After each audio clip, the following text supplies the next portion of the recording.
Então, pessoal, bom dia, boa tarde, boa noite para vocês. Eu tinha prometido ontem, né, que em razão de nós não termos tido aula ao vivo, remota, eu iria gravar uma aula hoje para vocês. Bem, eu posso dizer a vocês que inclusive eu estou aqui de atestado, eu não queria deixar passar de fato essa gravação. Vocês podem ver minha voz não tá legal, mas mesmo assim eu quero gravar essa aula para que vocês não acumulem muito conteúdo. O conteúdo da nossa atividade, nossa próxima avaliação, é o mesmo, independentemente se eu tivesse dado aula, ministrado aula hoje ou não. Mas com o objetivo de dar material a vocês, produzido por mim, para vocês estudarem ao longo do final de semana, até a nossa próxima aula, que será terça-feira.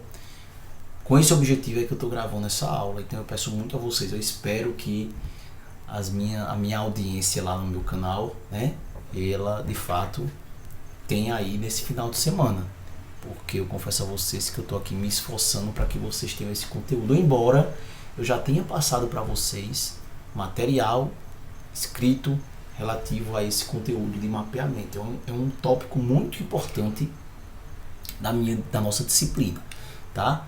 A gente vai começar aí com uma fase da disciplina, lembrando aí aquela figurinha da visão geral do nosso projeto de banco de dados, em que a gente está exatamente na transição entre o esquema conceitual, ou seja, o diagrama, entidade, relacionamento, para o esquema lógico, modelo relacional, né?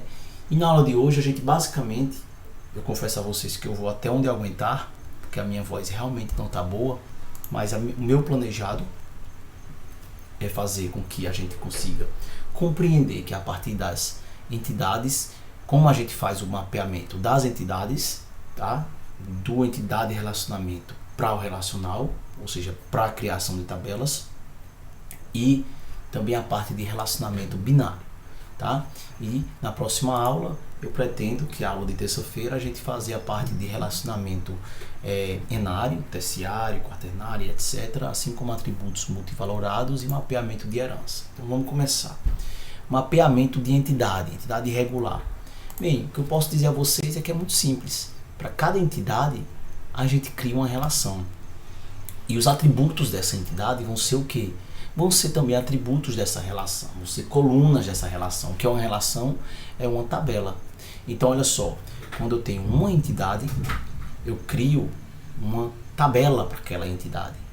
Os atributos daquela entidade, lá no entidade de relacionamento, vão ser colunas da minha tabela, da minha relação no modelo relacional. Então basicamente uma entidade livro com 5 atributos vai ser uma relação, uma tabela livro com seus 5 atributos, onde a gente pode ver aqui a representação na notação que a gente já estudou, inclusive, né? Aqui uma tabela com suas respectivas tuplas, tá? Então, basicamente, aqui nós temos um exemplo, né, de um mapeamento de uma entidade para do modelo entidade de relacionamento para um modelo relacional. Entidades fracas, não muda. Entidade fraca é a mesma ideia. A gente vai criar uma tabela, tá? Colocar os atributos dessa tabela como colunas. E como é que vai ser o relacionamento entre a entidade fraca e a entidade forte? Basicamente, o que a gente vai fazer é o seguinte. A gente vai criar na entidade fraca um atributo, uma coluna, que vai representar a chave primária da entidade forte. Isso quer dizer que na entidade fraca eu tenho um atributo que é uma chave estrangeira. Esse sinal representa a chave estrangeira para a chave da entidade forte. E quem vai ser a chave primária da entidade fraca? Vai ser uma chave primária composta. Isso aqui é muito importante. Composta pelo quê? Vai ser uma chave primária composta pela chave estrangeira, que representa a chave primária da forte, com aquela chave candidata da entidade fraca, tá? Que nesse caso vai ser ISBN e sequência, tá bom? Então, finalizado o mapeamento de entidade, a gente começa o mapeamento de relacionamento binário, tá? Mapeamento de relacionamento binário, primeiro, binário 1 para 1. Então, nesse caso, o que a gente faz? A chave primária de uma das relações vai se tornar chave estrangeira na outra. E aí eu fico a minha livre escolha, escolher qual relação eu quero colocar uma chave estrangeira. Então vamos ver aí. Uma pessoa ocupa um armário. Um armário ocupado por uma pessoa. Que situação isso se enquadra? Uma situação em que uma empresa tem armários para seus funcionários. Uma escola tem armários para seus alunos. Tá? Então um armário é só de uma e somente uma pessoa. E uma pessoa possui um e somente um armário. Então a gente tem aí duas entidades, né? E portanto eu crio duas tabelas.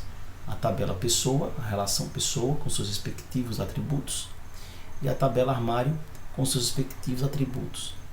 Eu poderia criar uma chave estrangeira em pessoa para armário. Essa chave estrangeira teria que ter o valor de código. Ou eu poderia ter uma chave estrangeira em armário para a pessoa, que seria quem? Seria CPF da pessoa, indicando que aquele armário é de uma pessoa, tá? Então, basicamente tanto faz. Lembrando, ó, a serrilha aqui, o sustenido, o jogo da velha, indicando quem? Indicando que é uma chave estrangeira. Ou seja, eu tenho aqui uma representação de que para cada código, cada tamanho de um armário, eu tenho um CPF de uma pessoa que possui aquele armário, tá? Então, caso um relacionamento, a gente já viu isso em sala de aula, que um relacionamento pode ter atributos, o que é que eu faço? Eu coloco esses atributos naquela relação que eu coloquei a chave estrangeira, tá? É basicamente isso. Eu posso também criar uma nova relação, embora isso não seja usual, tá? Na verdade, é recomendado quando uma restrição ela é do tipo total, tá? O que é uma restrição total?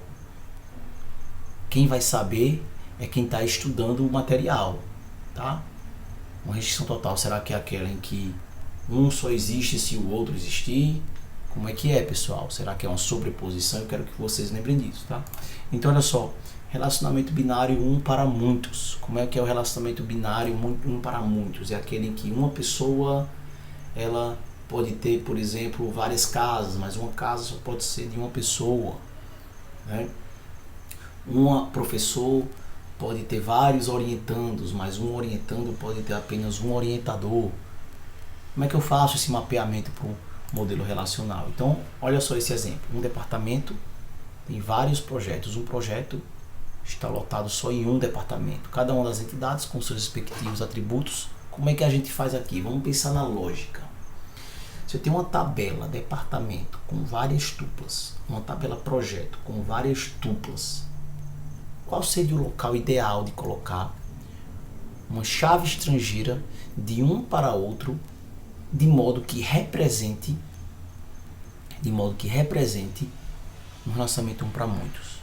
Se eu colocar uma chave estrangeira em departamento, uma chave estrangeira de projeto em departamento, cada departamento vai estar relacionado somente a um projeto. Mas se eu colocar uma chave estrangeira em projeto de departamento, cada projeto vai ter um departamento. Por sua vez, como em cada projeto tem uma representação do departamento, eu posso repetir chave estrangeira, não precisa ser única. A gente já sabe que vai ter vários projetos de departamentos específicos. Eu posso repetir o departamento. Então a lógica por trás disso é o seguinte: quando eu vou fazer esse mapeamento, eu coloco uma chave estrangeira, tá? No lado muitos, no lado N. Então aí eu tenho o que? Departamento em código e nome, projeto vai ter número, receita e uma referência para o código, uma chave estrangeira para departamento, tá? Então caso o relacionamento tenha atributos, eu coloco esses atributos no lado muitos, tá? No lado muitos. Para finalizar, relacionamento, ainda bem que eu consegui chegar até aqui, eu estou muito ruim da garganta. Relacionamento muitos para muitos. Aqui o que a gente tem que fazer é o seguinte, esse aqui é o que os alunos têm mais dificuldade. Quando é um relacionamento muitos para muitos, a gente tem que criar uma nova tabela. Essa nova tabela que vai representar o relacionamento vai ser composta pela chave primária de cada uma das entidades. Esses atributos, obviamente, serão chaves estrangeiras. E a chave primária dessa nova tabela vai ser o quê? Vai ser uma chave composta dessas chaves estrangeiras. Então olha só, eu tenho aqui pessoa, tem CPF e nome. Escreve muitos livros. ISBN e título. Um livro é escrito por várias pessoas. Então, pessoa, CPF, nome, livro, ISBN, título. E escreve é uma chave estrangeira, tem uma chave primária composta pela chave estrangeira de cada um. Legal? Então, aqui nós temos a comparação. Tá, gente? Então, na aula de terça-feira, uma aula em loco, uma aula presencial, a gente vai finalizar essa parte de mapeamento. Essa é uma fase muito boa da disciplina, muito produtiva. Então, para que ela de fato, para que de fato vocês aproveitem bem, é preciso que vocês consumam o material que eu passei para vocês. O livro de Navate, tá, gente? Aquele livro é muito bom. Então, por favor, estudem, pratiquem, façam os exercícios. E qualquer dúvida estou à disposição de forma assíncrona e de forma síncrona também, mediante agendamento. Um abraço, pessoal.